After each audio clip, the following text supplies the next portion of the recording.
Please come to order. This is a duly advertised meeting of the Joliet Zoning Board of Appeals.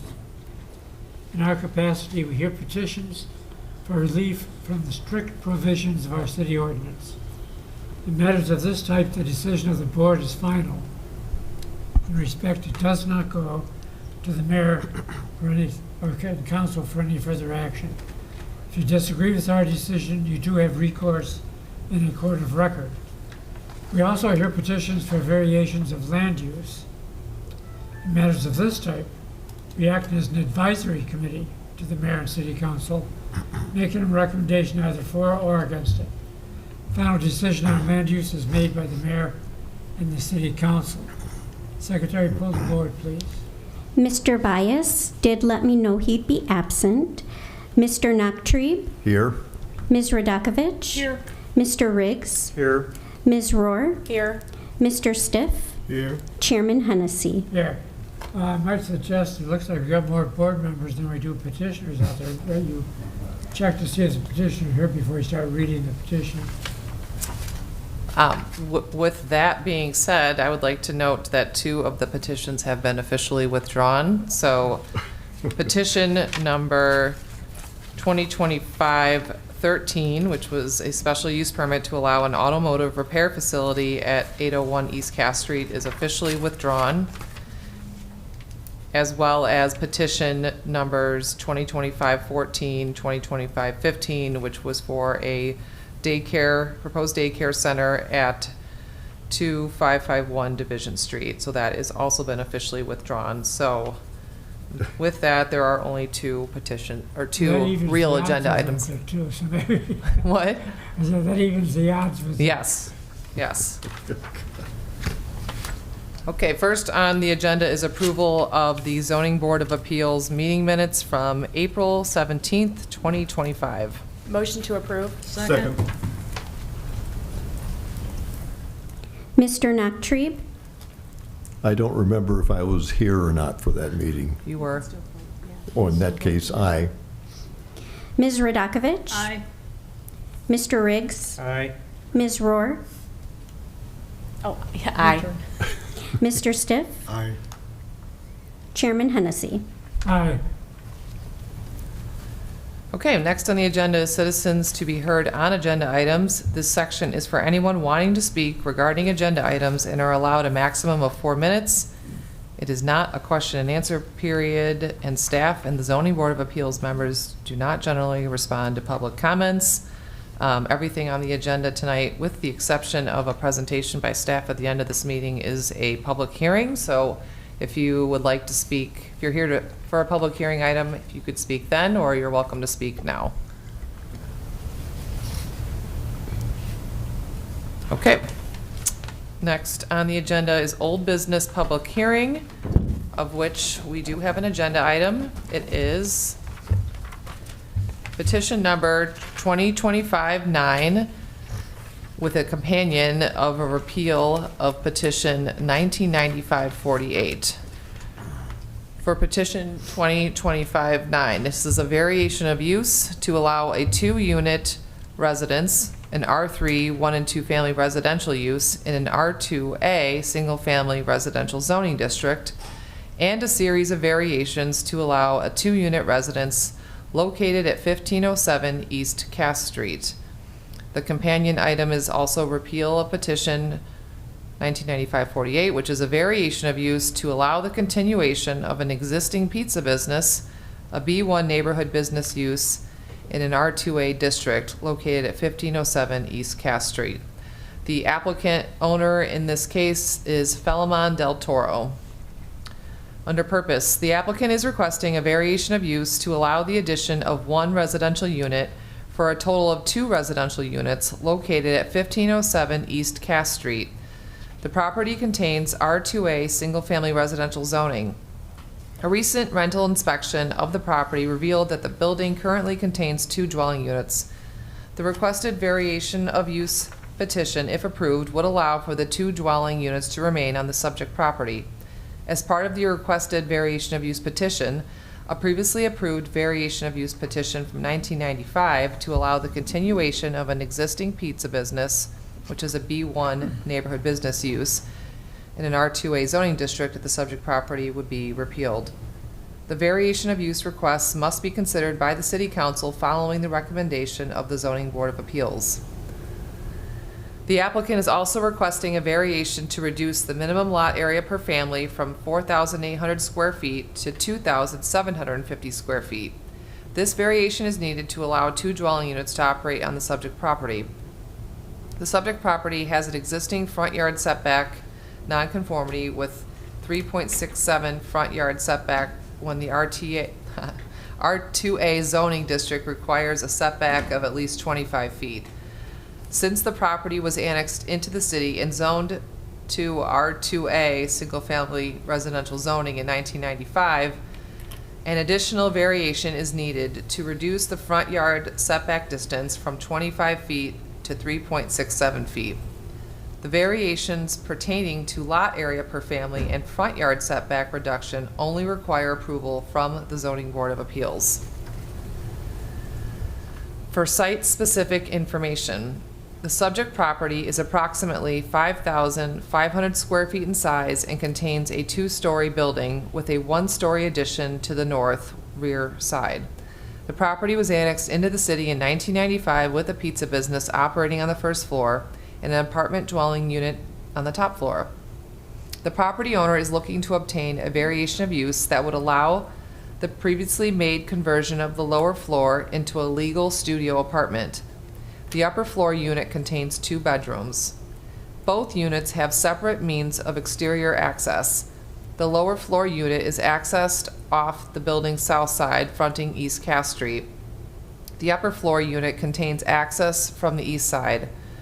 A common area that can be entered from the north side of the building provides a secured entrance to each dwelling unit. Access between the 2 units has been closed off inside the building. The property contains off-street parking for 8 vehicles with 5 spaces dedicated along East Cass Street and an additional 3 spaces to the rear of the building, which are accessed off an alleyway. The R2A zoning requires each dwelling unit to have no less than 2 off-street parking spaces on the lot on which the dwelling is situated. For surrounding zoning, land use, and character, the zoning and land use for the adjacent properties are as follows. To the north is R2A single-family residential with a single-family residence. To the south is in the county, and it's zoned County R5, which is single-family residence, and there is a single-family residences there.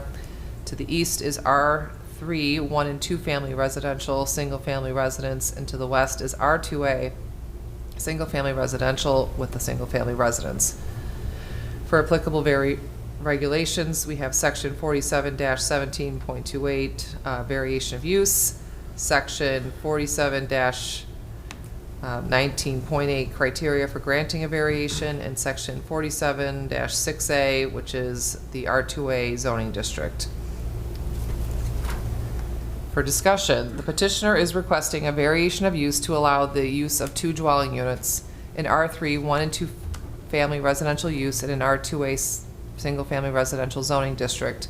The petitioner believes having a second dwelling unit in the building will be a more sustainable use of the ground floor space than a separate commercial unit.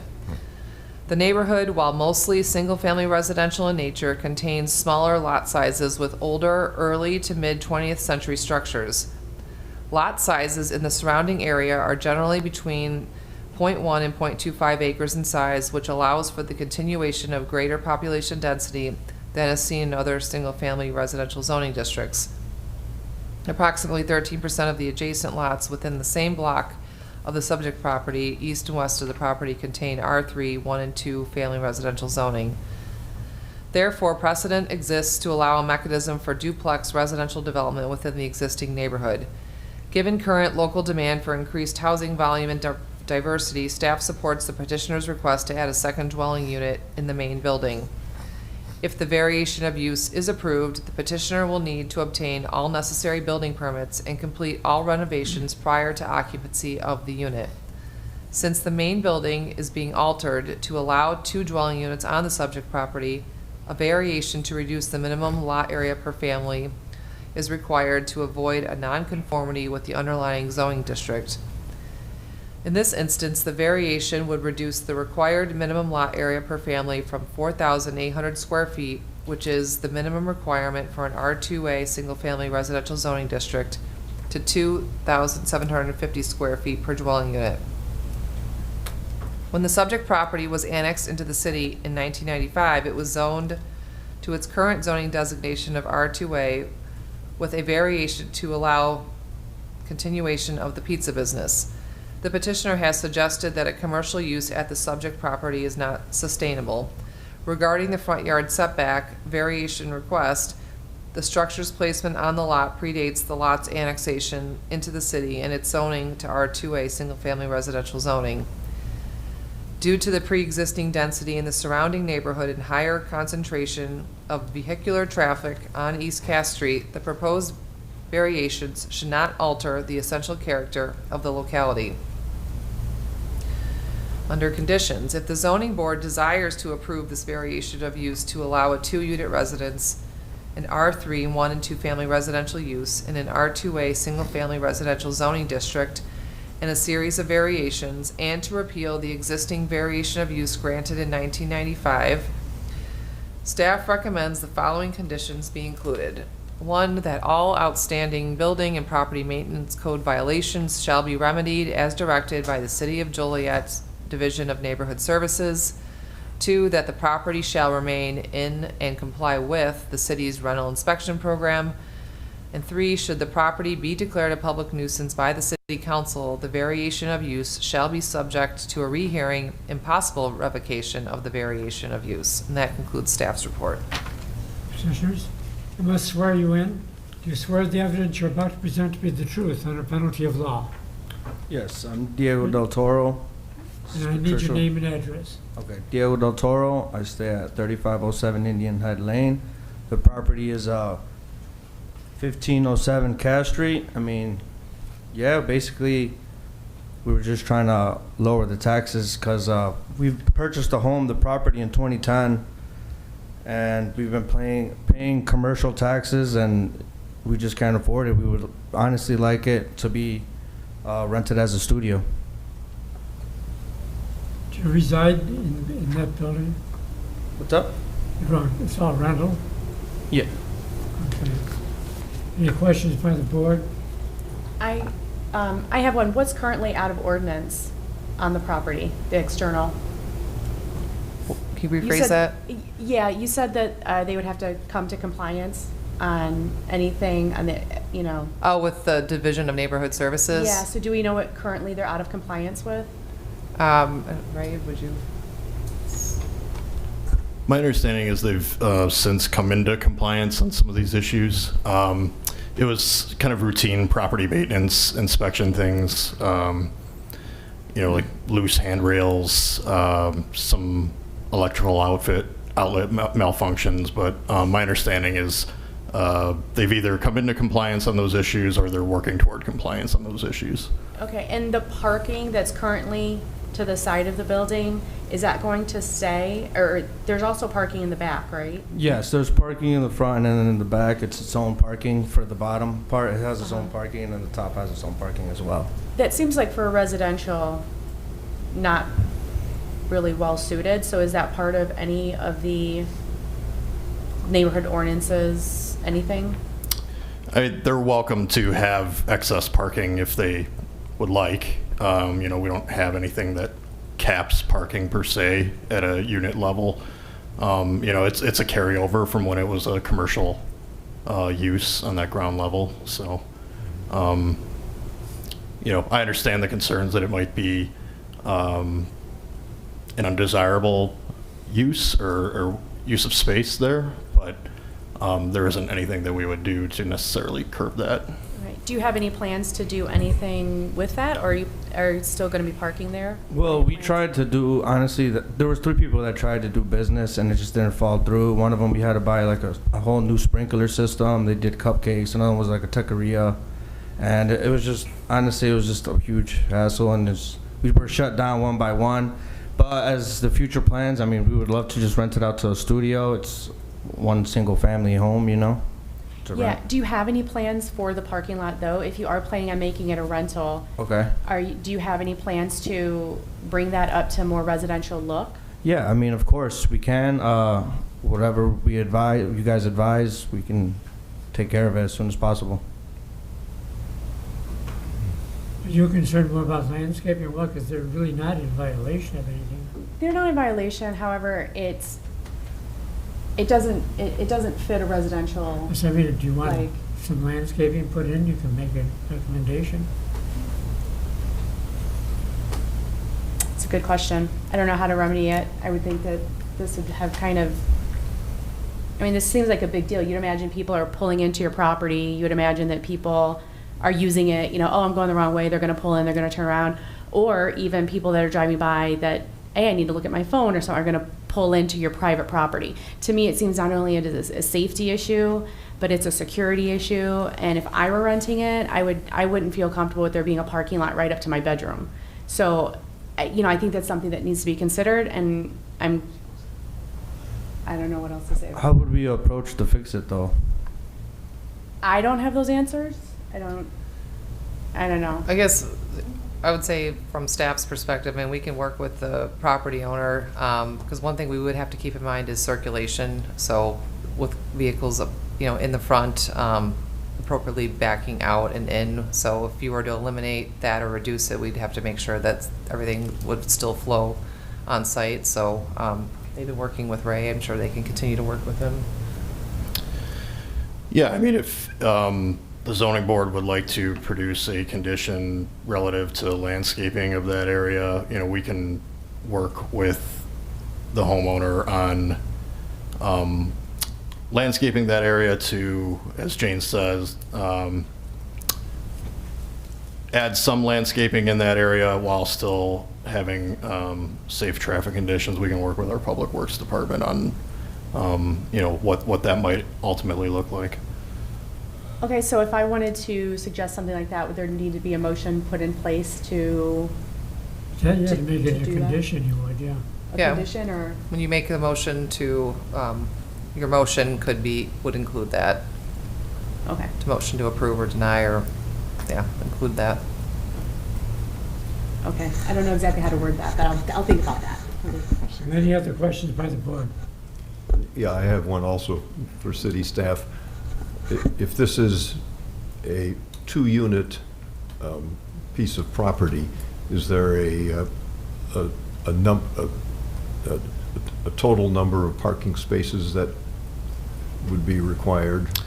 Yeah, so that zone requires 2 spaces for each unit, so they would have to have a minimum of 4 spaces accessible. You know, the report details that there's 8 right now. So, you know, we acknowledge that there's an excess of parking on site. You know, if there was a desire to get that down to like 4 or 5 spaces, what that looks like, I don't know, we would have to sort of work with the applicant and work with our Public Works staff to see what makes sense from a safety perspective. But yeah, they would have to maintain 4 spaces without a variation on parking. How many spaces are behind the house in the alleyway? So yeah, there's a lot of spaces on the alleyway. So it's like 5, and then the bottom part, that's its own parking way as well. So I mean, parking is not the issue. I mean, like you said, if it's hazardous on people coming in or out, I mean, we can handle something. Maybe put some flowers or or some trees to make it smaller. Yeah, to make it look more residential Yeah. and to fit the surrounding properties. So in the back, though, the possible 5 spots that you have there, are they shared with other? No. They back right up to? Yes. Okay. And only for the top unit? Yes. Those spaces are for the top unit, correct? Oh, but you could walk around the side of the house to enter into the front, right? Yeah. Okay. Any other questions? Is there anybody in the audience wishing to speak in favor? Is there anyone opposed? Chair closes the petition and asks the board for discussion and the motion. I'll make a motion to approve with the agreement of the staff as far as whatever they felt is comfortable for landscaping and parking. I second. We have a motion and a second to approve the petition. Is there any way I can add to that? Or, I know I can't. Okay. Well, it hasn't closed yet, Yeah. so. Well, because my original thought is the elimination of parking in the front was my concern. Because we could put potted plants down there, but that doesn't fix the Well, problem. that's true, but there is no violation there, so you can't force them to do it. It has to be some sort of a mutual arrangement. So why don't we just proceed with this roll call? Well, that's the same thing as what he's That's why I saying. left it with the agreement of the staff, Yeah. So- Okay. as far as parking and, I'm not sure if we could close off that access either. That would be something we'd have to check with our Public Works. Poll the board, please. Is this a motion to approve 2025-09? We also have a repeal. Yes. With the conditions as stated. You could join them, right? Or no? We'll just do them separate. Ms. Radakovich? Aye. Mr. Riggs? aye, Ms. Rohr? Aye. Mr. Stiff? Aye. Mr. Nachtrieb? Aye. Chairman Hennessy? Aye. Okay, now we need a motion on the other case number, which is the repeal. Motion would be in order. Second. Do we have them first? motion to sorry. repeal. I thought you were making the motion, sorry. Motion to approve repeal of petition 1995-48. Okay, we have a motion in several seconds, so let's go. Who was my second? I think Mr. Riggs. I'll second it. Thank you. Mr. Riggs? Aye, Ms. Rohr? Aye. Mr. Stiff? Aye. Mr. Nachtrieb? Aye. Ms. Radakovich? Aye. Chairman Hennessy? Aye. Okay, Thank you. this request will go to the city council meeting in June. Does anyone, what date would that be? Second city council meeting in June with a recommendation for approval. Tentatively for June 17th. There we go. Okay, next on the agenda is new business public hearing. We have one agenda item as the other ones have been withdrawn. And this is petition number 2025-12, which is a variation of use, or sorry, variation to reduce the side yard setback to allow a house addition. The applicant is Gerardo Razzo, and again, the location is 1411 Arthur Avenue. Under purpose, the applicant is requesting the following variation to allow construction of an addition to their residence at 1411 Arthur Avenue, which is a variation to reduce the required side yard setback from 8 feet to 5.7 feet. The Zoning Board of Appeals makes the final decision on this variation request. For site-specific information, the subject site is 96 feet by 131 feet and contains a 2-story residence built around 2000. The house has approximately 1,320 square feet of living area and an attached 2-car garage. The property is zoned R2 Single Family Residential. For surrounding zoning, land use, and character, the property is located in the Forest Park neighborhood and is surrounded by other residences with R2 Single Family Residential zoning. The block contains a mix of 1- and 2-story homes in various styles, 2 religious properties, and several undeveloped lots. The lots adjacent to the north of the subject site are currently undeveloped. For applicable regulations, we have section 47-6.4, R2 District Yard and Lot Requirements, section 47-19.8, findings of facts supporting a variation. For discussion, the approval of the requested variation would allow the owner to build a 23-foot by 28-foot 1-story addition to their home. The addition would add a bedroom, laundry area, and full bathroom to the first floor, which currently contains a living room, dining room, kitchen, and half bathroom. The owner wishes to construct the addition to create a bedroom and full bathroom on the main floor of the house for the older adults of the household who are unable to climb stairs. The proposed addition will be located on the side of the house and would be set back 5.7 feet from the side lot line. The zoning ordinance requires a side yard setback of 8 feet for a 2-story home in the R2 district, so the petitioner must request a variation to reduce the side yard setback. The owner wishes to locate the addition on the side of the house and not the rear due to the existing stone patio along the back of the house as well as the existing layout of the first floor. The kitchen is located at the rear of the house, so it would be challenging to construct an addition there, while the living and dining rooms on the north side of the house can be expanded to accommodate the proposed addition. The proposal meets the required front yard and rear yard setbacks. The addition would have vinyl siding to match the existing house and a side gable roof with the same pitch as the existing gable roof. A plat of survey, elevations, and floor plans are attached. While staff does not find a physical hardship for this request, staff does believe that the proposal would have, is this correct? Okay. This is okay. Thank you for clarifying. Staff does not believe that the proposal would have a negative impact on the neighborhood. Staff also finds that the granting of the variation will not alter the essential character of the area. And that concludes staff's report. Petitioner here. I swear you in. Is everyone, if they're going to speak, or I don't know, they may. Bob Gable from United Architects, the architect, and the owner is here. do both of you are going to be speaking? Yeah.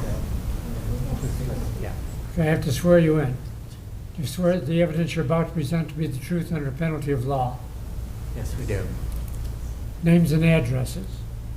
Bob Gable, United Architects, 1002 Plainfield Road, Joliet.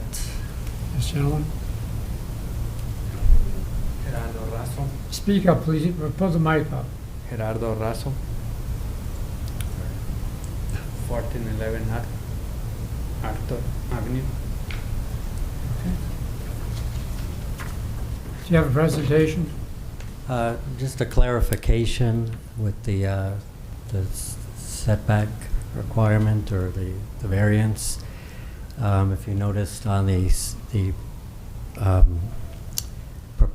site plans that we had, it says 28.6 is the dimension from the existing house to the property line. And I just noticed this basically this morning, and I emailed Helen about this, but it's just a clarification that it should, if we can say 5.6 instead of 5.7 for the variation, because it's 28.6 from the side of the house to the property line, and the addition's going to be 23 feet. So basically 5.6. Okay, any questions on the board? I'll just comment. So I'm sorry, staff, Helen did make me aware that you had that conversation, and then staff also feels that slight reduction from 5.7 to 5.6 doesn't change the spirit and the intent of their request. So we were comfortable with it. Any other questions by the board? Anybody in the audience wishing to speak in favor?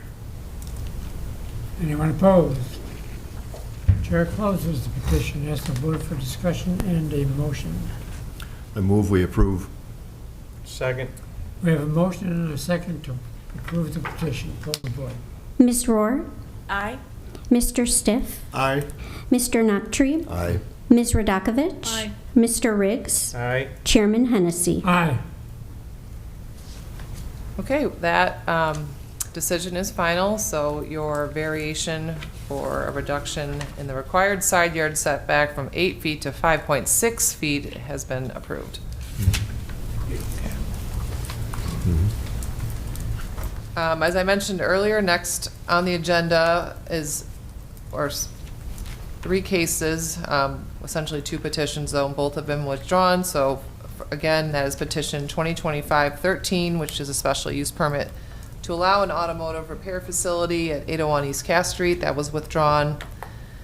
And then petition numbers 2025-14 and 2025-15, which was for a special use permit and variations to allow a daycare center at 2551 Division Street. That was also withdrawn.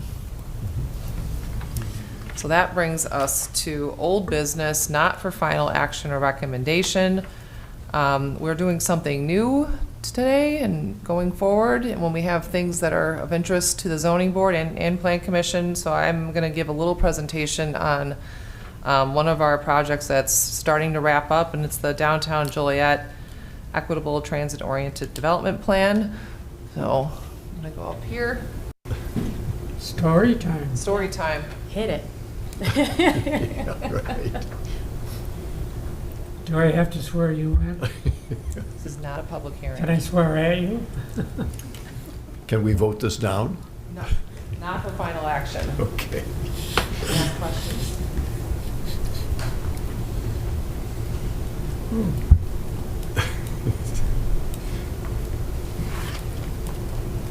Curtain time. Yep.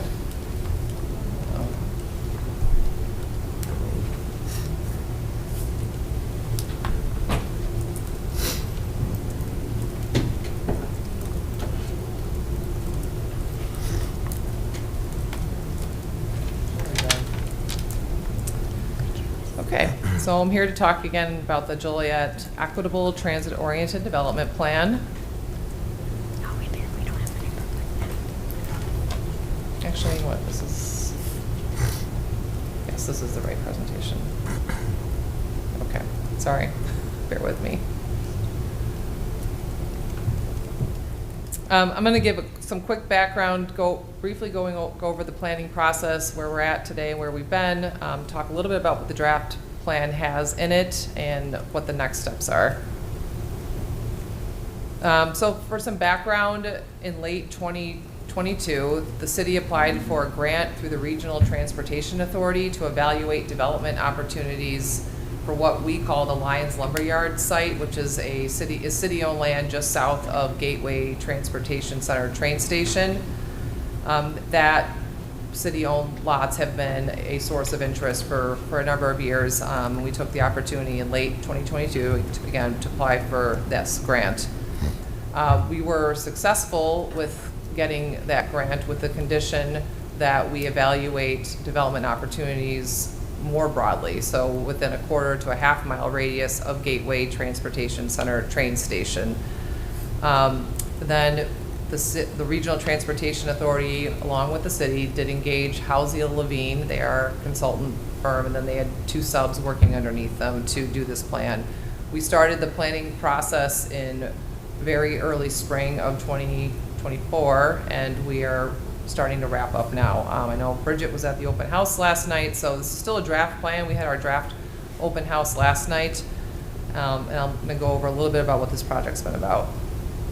So this is an implementation-focused plan evaluating existing market conditions, and then it recommends measures that has always kept these project goals in mind, which is to create diverse housing opportunities that are not currently available, preserve attainable housing options for the existing residents, increase ridership on existing transit services, spur new investment in proximity to Joliet Gateway Center, enhance economic and cultural vitality of the downtown, advance mobility for residents, visitors, and transit users of all abilities, and improve connectivity of the Gateway Center to the broader downtown.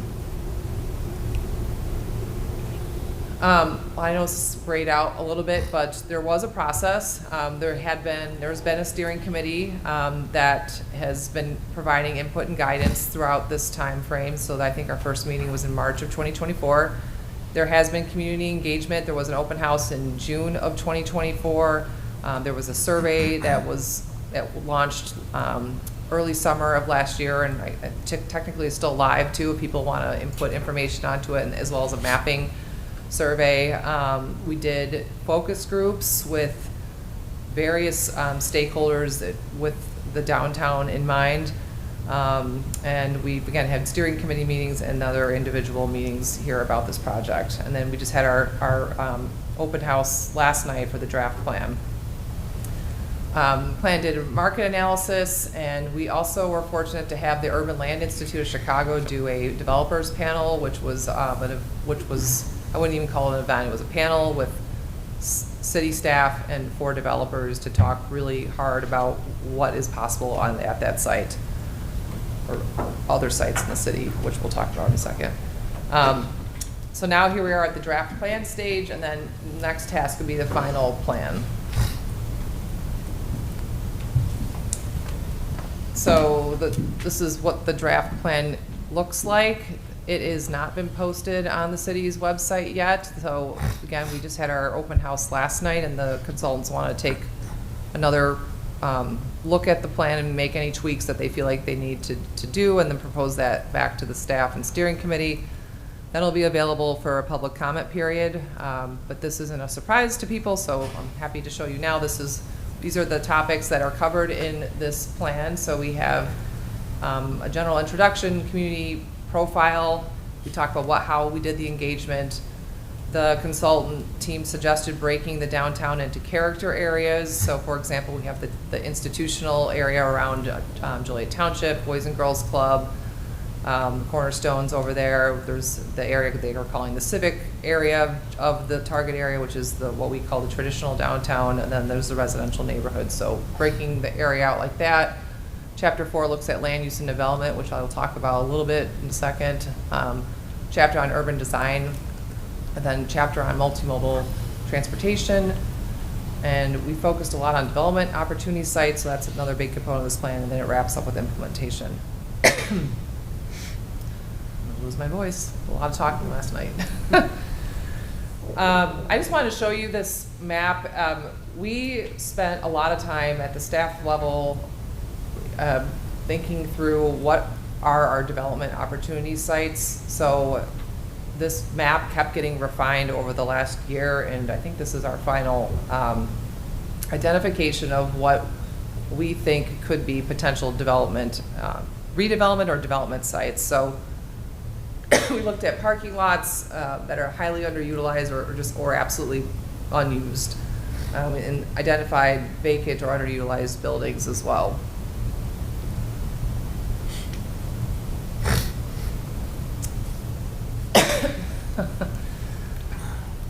I want to draw to show you this. This is a subsection of the plan. So again, a lot of this plan focuses on housing opportunities.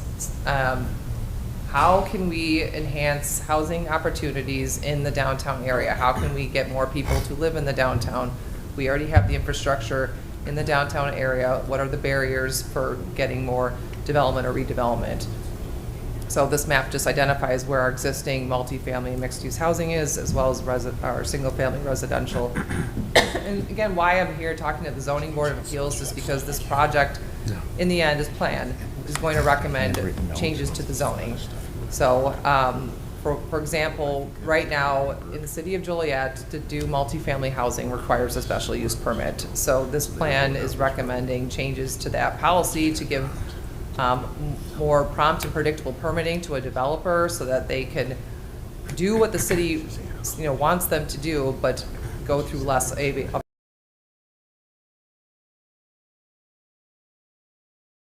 of money they would spend, which would then encourage more development in the target area. So that's kind of that cycle.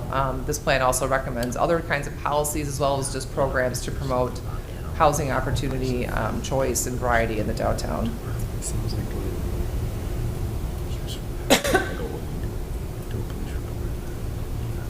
Okay, moving on. There's a whole chapter on urban design. So this is just one subsection. It talks about public realm enhancements. There's a section on private realm enhancements and how safety and perception affect the downtown area, and as well as suggestions about navigation and wayfinding. The next main chapter is mobility, multimodal transportation chapter. And it looks at ways to support multimodal transportation options, create transit-friendly streets, and then create safe travel conditions. So this is a snapshot of the subsection of create safe travel conditions. So they identified what are types of improvements that could be done in Joliet and physically identified them on the map.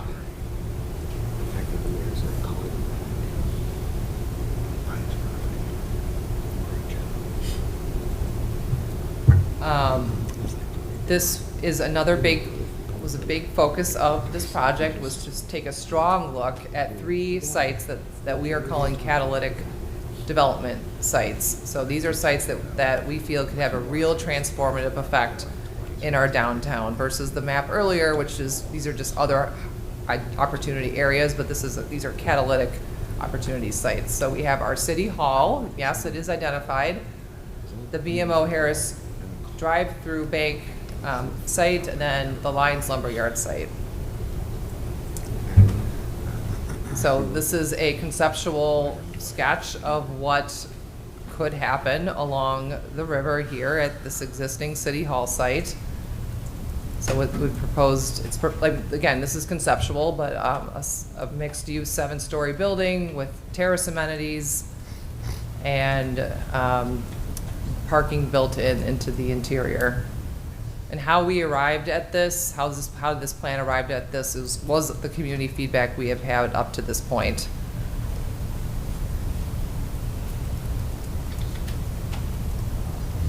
The next is the BMO Bank drive-through lot. So this is the lot that is adjacent to the railroad tracks. Again, conceptual, what would it look like with 5 stories here and then parking in the rear.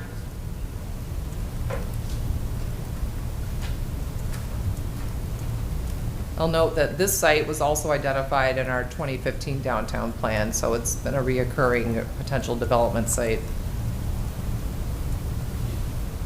And then, the original driver of this grant-funded project was the Lions Lumberyard site, and the consultants recommended expanding what is the traditional Lions Lumberyard site to include other properties in the area that were either vacant or owned by another public entity, like the Joliet Housing Authority owns property down this way, as well as Metro. They own a commuter lot, as well as the city's own commuter lots that we own. So rethinking how this space could be laid out.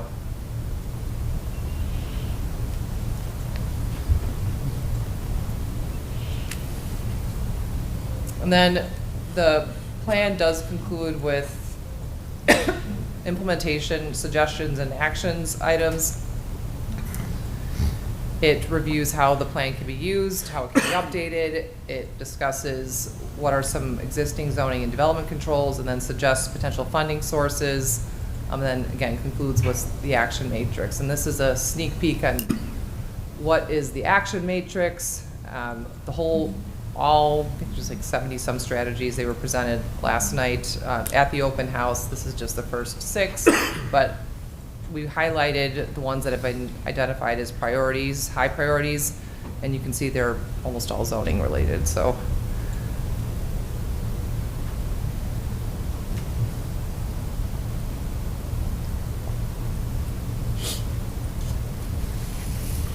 I'm gonna jump to the next. So what is for next steps? We're moving into the final downtown plan stages. So the consultant team is going to go back and do revisions to the plan based on feedback from the open house last night. There will be another steering committee meeting. And then the plan is going to go to the Plan Commission in June for a formal review and then recommendation to the City Council. And we're aiming for the second meeting in July City Council meeting. Maybe first or second. So that concludes my overview and update of that project, and happy to answer any questions. I have a question.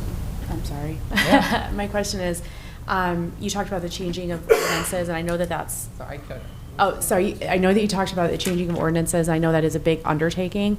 The process or procedure to do that, if there is an ordinance like that, does it just go to City Council? Do we talk about it, or is it staff does it? How does that work? Sure, good question. Ordinance changes start at the Plan Commission formally. Okay. So, for example, a couple years ago, we amended the city's requirement surrounding gas stations. Mm-hmm. They were, I think, allowed by right in the B3, and now it's a special use. So staff does, propose the ordinance changes. We work on that internally. Sometimes we do special focus groups and outreach with that. If and when we move forward with zoning changes, we're going to rely heavily on the community outreach that we heard during this project. So then the proposal would go to Plan Commission. Plan Commission makes does the formal review and then recommendation to City Council. Okay. So another comparison is the solar ordinance that was reviewed last year, which has not still gone to council yet. But that, again, goes to Plan Commission and then to City Council. And I think there were things like Airbnbs and policies like that that were somewhat out of date or Yep. maybe not relevant anymore. Yeah, or changes relevant. to the zoning ordinance have to go to the Plan Commission. Changes to the municipal code don't go to Plan Commission. Okay. Yeah. And working with the county, I noticed the other day they're doing a lot of construction on that empty lot where the courthouse was. What is it, do you know what they're doing in there? I do not. And on the one across from Rialto, that's the cities, Yes. I see there's some structural stuff going in. What, do you have the final plan for that, or? The city square plan is final, and you can see the conceptual plan, and that was approved. It's on the city's website at www.joliet.gov/citysquare. So that project is moving full steam ahead. Are those structures they're putting in, they look like they're just big flower beds, I don't. They are big planting Is that what beds, they yeah. are? So they're putting in the structures right now, which includes a seating wall along the parking deck, part of the parking deck. They're putting in the structures for the planting areas and fountains, or water They're features, getting we're calling, a or lot of water work done. features. It's proceeding pretty fast. Excuse me?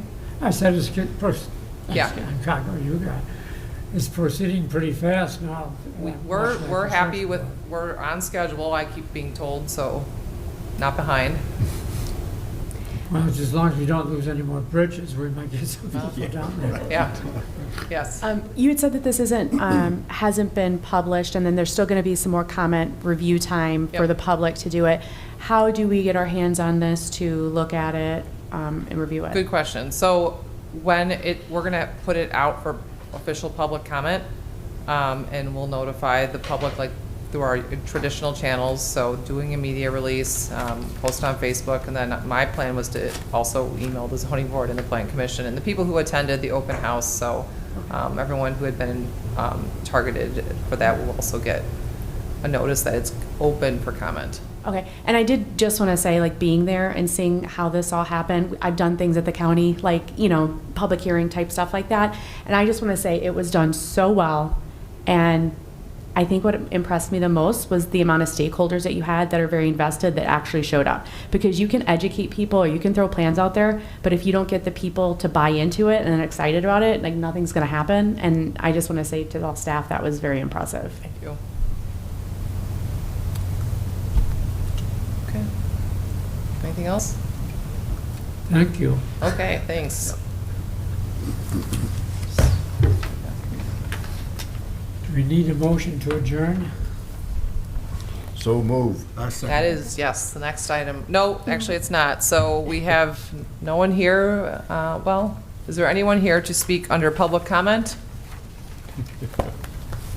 Okay, there is no one here for public comment, so the next item would be adjournment. All those in favor signify by saying aye. Aye. Those opposed?